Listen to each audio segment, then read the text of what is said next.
Devin, thank you for joining me today. Happy to be here. Yeah. Tell me a little bit about Jack. Jack is a year and 3 months, and he's has a GABA 2 disorder. He's a very happy boy, but has low tone and is not able to hold himself up. So The diagnosis, how quickly did that happen in his life? it took almost 6 months, I'd say, all in. A couple trips to the hospitals, but no clear answers.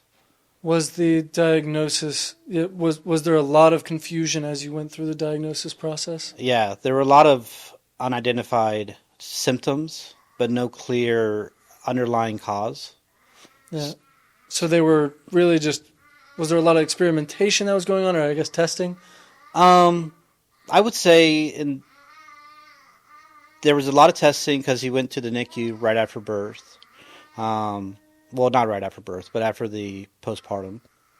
And they knew something was wrong, and they didn't want to say what it was, but they knew something wasn't quite there. And so there was a lot of testing, a lot of blood work. And so every visit and every hospitalization, there was just a new round of inputs and blood work being done. Yeah. Sounds like he definitely wants to get on the microphone. he's ready to. He's like, Dad, you don't need to talk for me. I got this. Yeah. He which is great because he doesn't verbalize much in public. So Really? yeah, it's like in the back of your mind you want him to be quiet, but really you want him to keep it up. Yeah. Because it's great. Yeah, that's amazing. What symptoms have come with this diagnosis?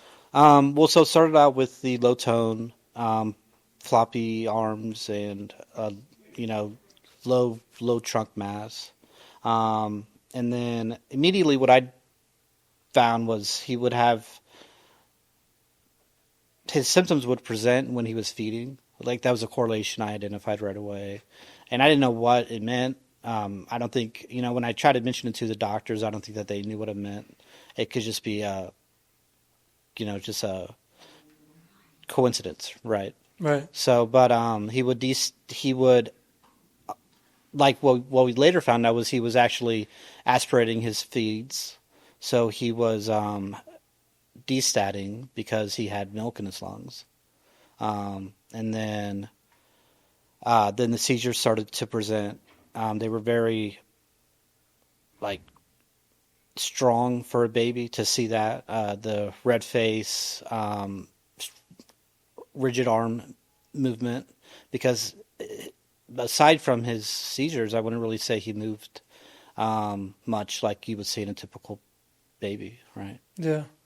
What do you think has been the biggest challenge overall through this diagnosis? Just, I guess, having the answers, knowing the path, and then for me, just being able to support my family. So, yeah. That work-life balance becomes a lot harder with a diagnosis like this. Yeah.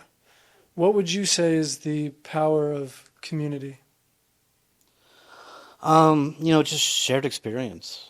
So seeing what others have been through kind of knows that, hey, you can get through it. Yeah. Is there anything that you would tell another dad out there that may have just received this diagnosis and is just lost and looking for answers? Well, congrats on knowing the diagnosis. I think that's the biggest, just trying to get through that. But aside from that, talk to the experts with the GABA who, we recently got his meds changed because we took him off one because they thought it caused an SVT episode.